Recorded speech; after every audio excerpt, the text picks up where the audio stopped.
आज पेश होगा देश का आम बजट। सुबह 11 बजे निर्मला सीतारमण सदन में पेश करेंगी बजट। बजट से पहले राष्ट्रपति से मुलाकात करेंगे वित्त मंत्री।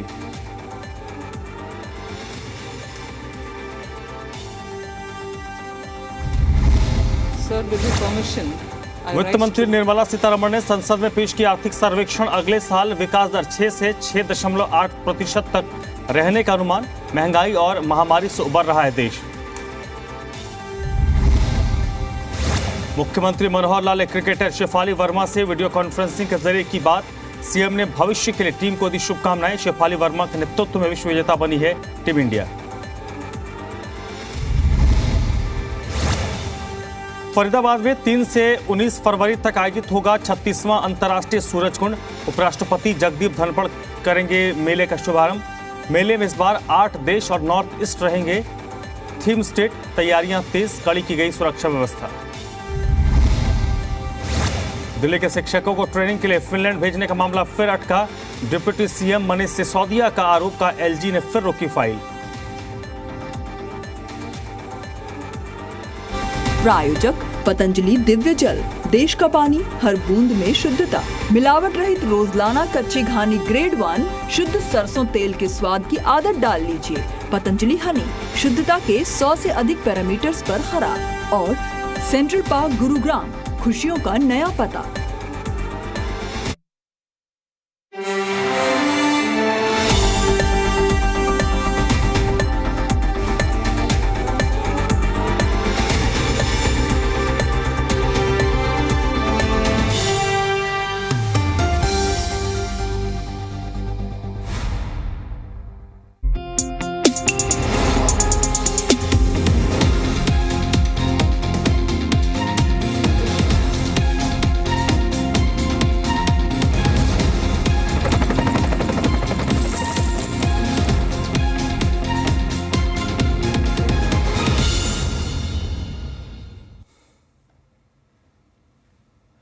नमस्कार, जी दिल्ली एनसीआर हरियाणा देख रहे हैं आप। आपके साथ मैं धर्मराज सिंह। आज देश का बजट पेश होगा। सुबह 11 बजे वित्त मंत्री निर्मला सीतारमण बजट पेश करेंगी। 2024 से पहले मोदी सरकार का ये आखिरी फुल बजट है। बजट से पहले 10:15 बजे कैबिनेट की बैठक होनी है। कैबिनेट से मंजूरी के बाद वित्त मंत्री निर्मला सीतारमण संसद पहुंचेंगी और उसके बाद 11 बजे से वो बजट पेश करेंगी। और इस बार के भी बजट में जो नौकरी पेशा है वो टैक्स स्लैब में बदलाव की उम्मीद वित्त मंत्री से कर रहा है।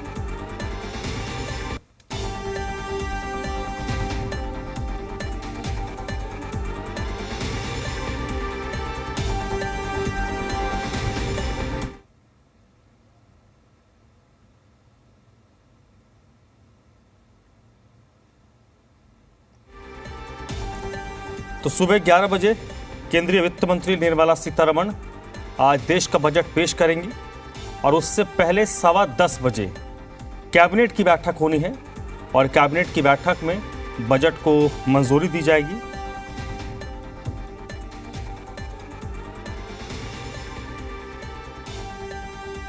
तो बड़ी खबर इस वक्त की, आज देश का बजट पेश होगा।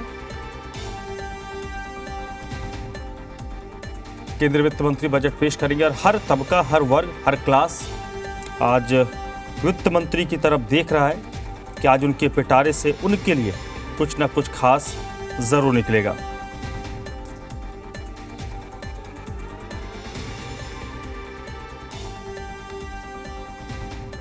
और सबसे बड़ी उम्मीद जो नौकरी पेशा तबका है, नौकरी पेशा तबका पिछले कई सालों से टैक्स स्लैब में बदलाव की उम्मीद पाले बैठा है और इस बार भी नौकरी पेशा लोगों की उम्मीद यही है कि टैक्स स्लैब में कम से कम बदलाव हो।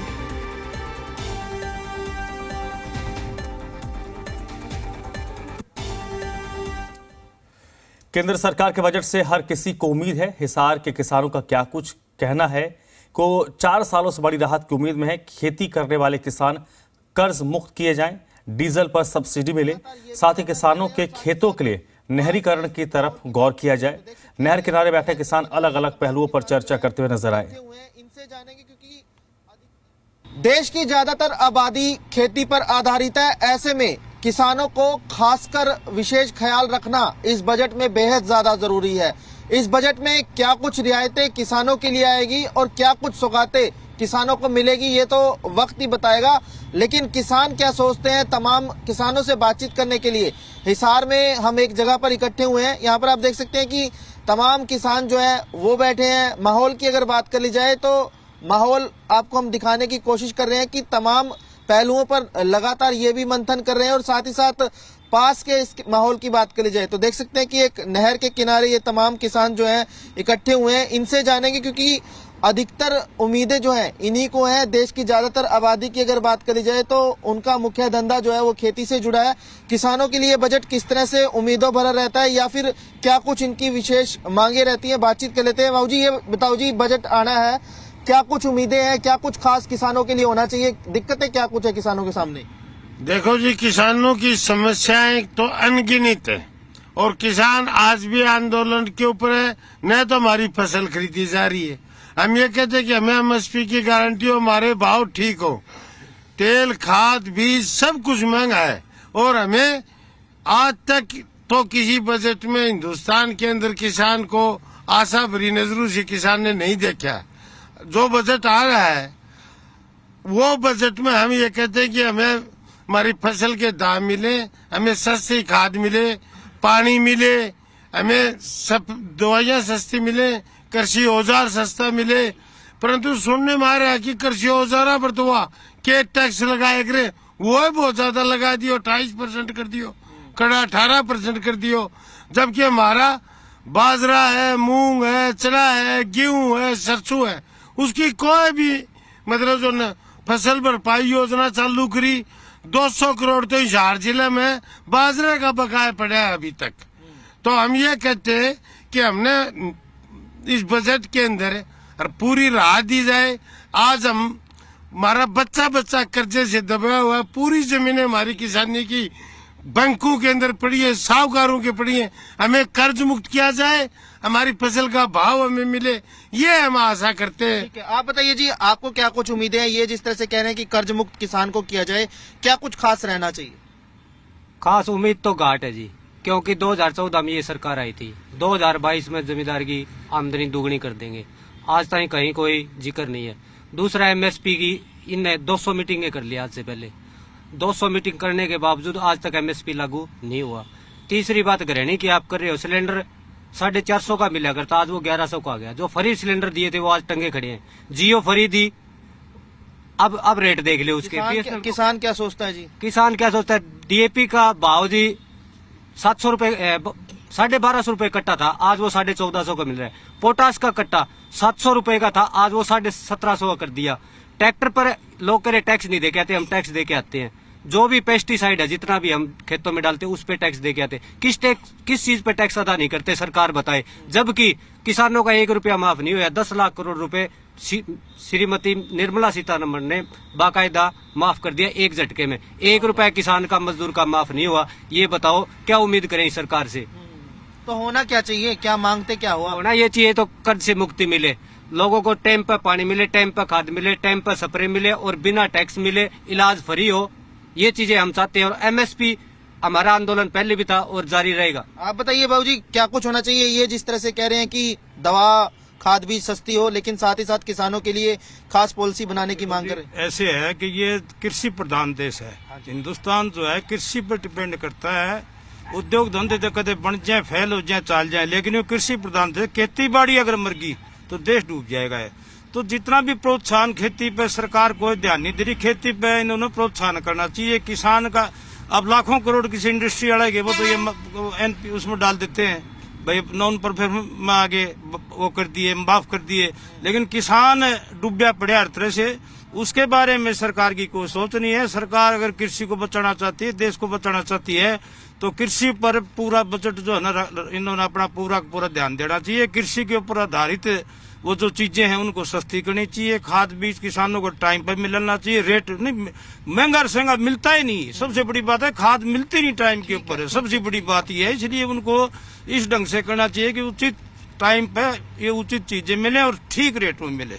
अच्छा बाबू जी, इस नहर में मैं देखने लग रहा हूँ पानी सही नजर आ रहा है, हालांकि पानी का मुद्दा हरियाणा में भी रहा है, SYL का पानी मांग रहे हैं, तो प्रदेश में जो नहरों का जाल है, या क्या लगता है किस तरह से काम करना चाहिए सरकार को? इस बजट में किसानों के लिए क्या चाहिए? नहरी पानी चाहिए, क्या चाहिए? जो नहरी पानी की बात आपने की है, तो ये जो बालसमुंद का एरिया है हमारे हिसार जिला का, खास तौर से वो बालसमुंद और आदमपुर का एरिया है, उसमें पानी की कमी है, आंदोलन भी हुए हैं, और उसके लिए सरकार को जो नहरों का पानी है वो समय जो सीमा है, 1 हफ्ते बाद या 2 हफ्ते बाद जो आती है, वो लागू किया जाए, पूर्ण रूप से उसको लागू किया जाए और उसी तरीके से पानी दिया जाए, ताकि किसान की फसल जो है ना पक सके और किसान अपने खेतों में पानी लगा सके।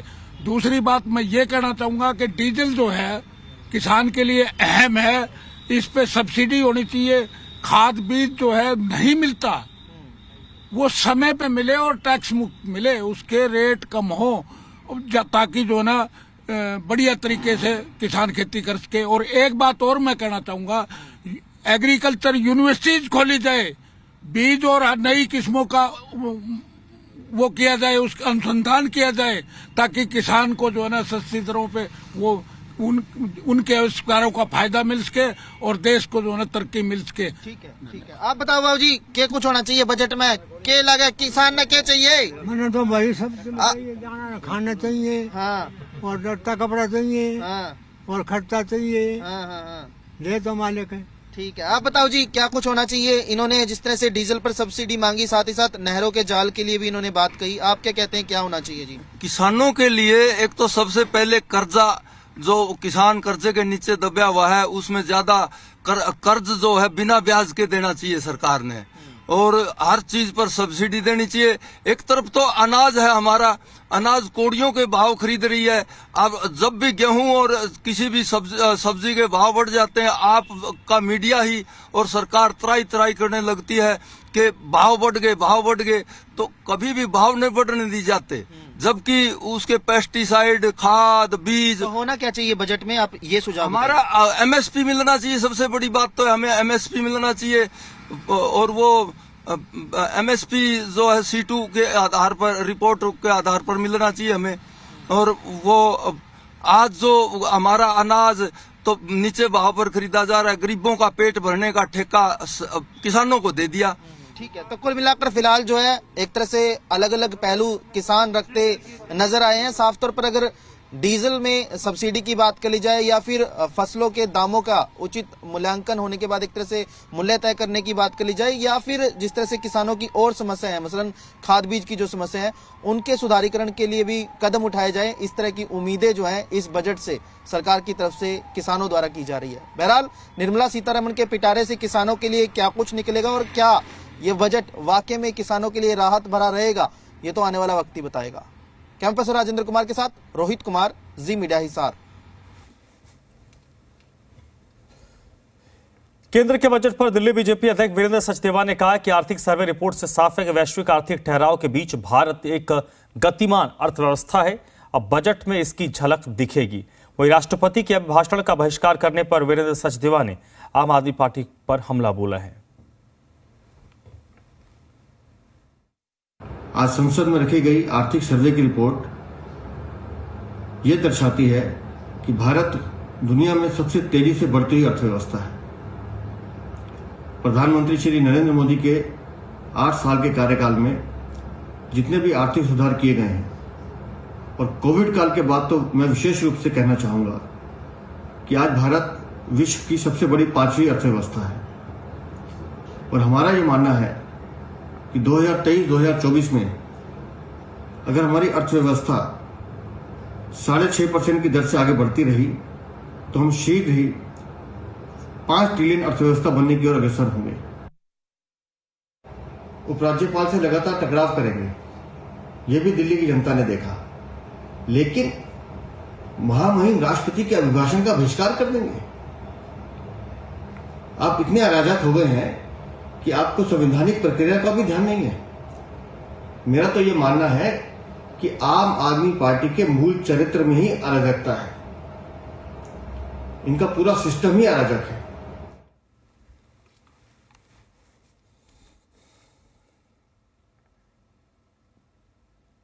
दिल्ली में आप सरकार बनाम एलजी की जंग जारी है। एक बार फिर से डिप्टी सीएम मनीष सिसोदिया ने एलजी को लेटर लिखकर फाइल रोकने का आरोप लगाया है।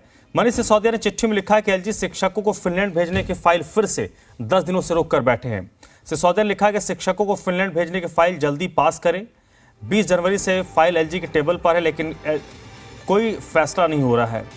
सिसोदिया ने लिखा है कि अक्टूबर 2022 से शिक्षकों को फिनलैंड भेजे जाने की फाइल एलजी दफ्तर के चक्कर काट रही है। अगर फाइल अटकी रही तो मार्च 2023 में 30 शिक्षकों की ट्रेनिंग भी रद्द करने की कगार पर है।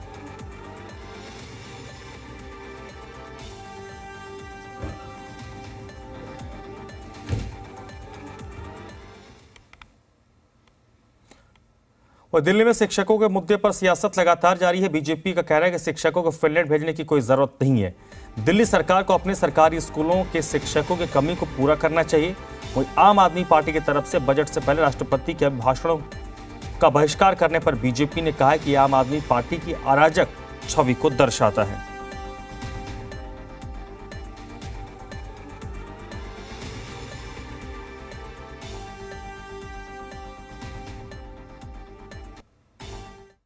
मेरा मानना है शिक्षकों को विदेश भेजने की कोई ज़रूरत ही नहीं है। मैं लगातार आपके माध्यम से भी और अन्य मीडिया के माध्यमों से कहता रहा हूं कि शिक्षकों को विदेश ट्रेनिंग लेने के लिए भेजने की ज़रूरत नहीं है। ज़रूरत है सभी स्कूलों में सभी सब्जेक्ट के शिक्षक पूरे करने की। पहले वो कर लें, ट्रेनिंग बाद में हो जाएगी। मूल मुद्दा हो, बात हो, जो भी होता है वो बैठ के होता है, बहिष्कार से नहीं होता। आज फिर हमने देखा कि आम आदमी पार्टी ने अपना अराजक चेहरा दिखाया, संजय सिंह ने अपना अराजक चेहरा दिखाया और राष्ट्रपति का अभिभाषण जिसे सारे सांसद बैठ के सुन रहे हैं, वहाँ से केवल आम आदमी पार्टी उठ के चली जाती है, तो सबको समझ आता है कि अब कौन सी पार्टी है जो अराजक है। राष्ट्रपति के अभिभाषण का बहिष्कार करना इस देश का अपमान है, लोकतंत्र का अपमान है। वहीं एमसीडी के मेयर चुनाव को लेकर एक बार फिर से कवायद तेज हो गई है। दिल्ली सरकार ने उपराज्यपाल को एमसीडी सदन की बैठक बुलाने के लिए 3 तारीख का सुझाव दिया है, जिसके बाद बीजेपी ने सरकार की मंशा पर सवाल उठाए हैं।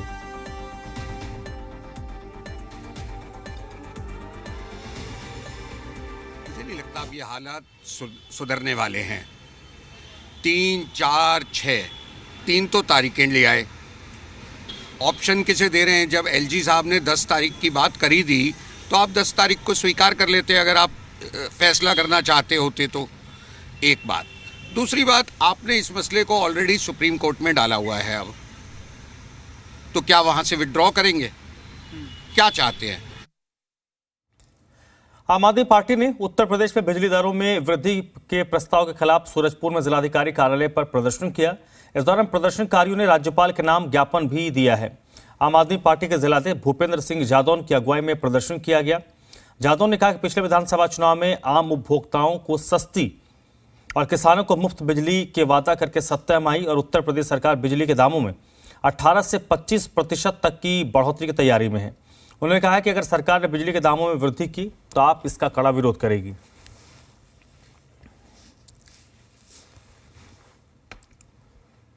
भारत जोड़ो यात्रा के समापन के बाद राहुल गांधी अपने तुगलक लेन स्थित आवास पर पहुंचे, जहां कांग्रेस कार्यकर्ताओं ने उनका ढोल नगाड़ों के साथ स्वागत किया। राहुल गांधी के घर लौटने पर उनके आवास के बाहर आतिशबाजी हुई। इसके बाद राहुल गांधी अपने समर्थकों से मिलने के लिए अपने घर से बाहर आए।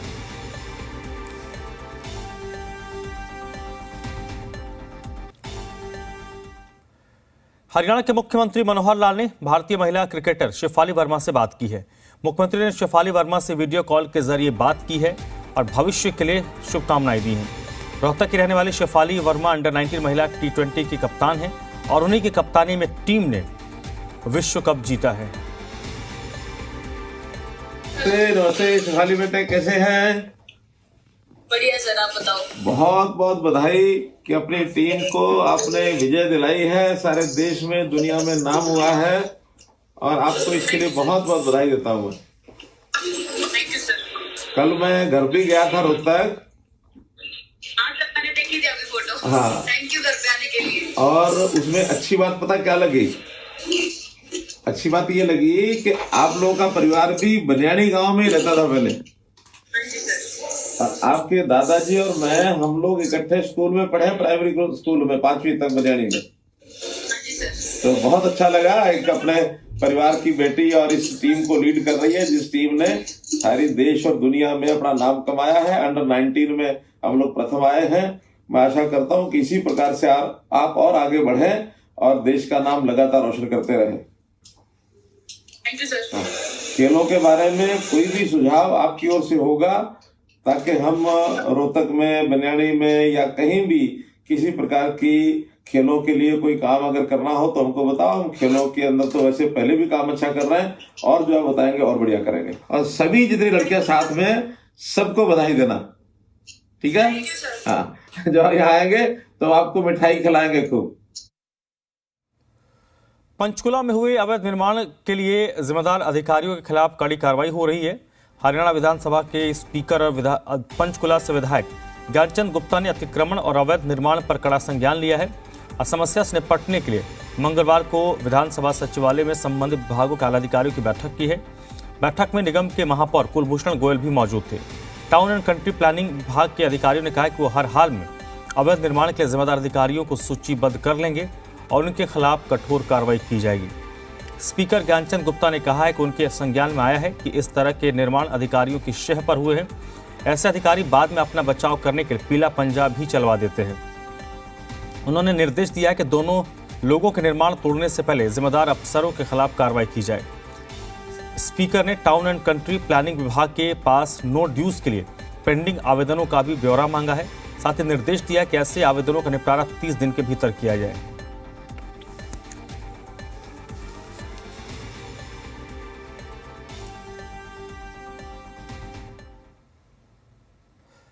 रुकेंगे छोटे से ब्रेक ले, जल्द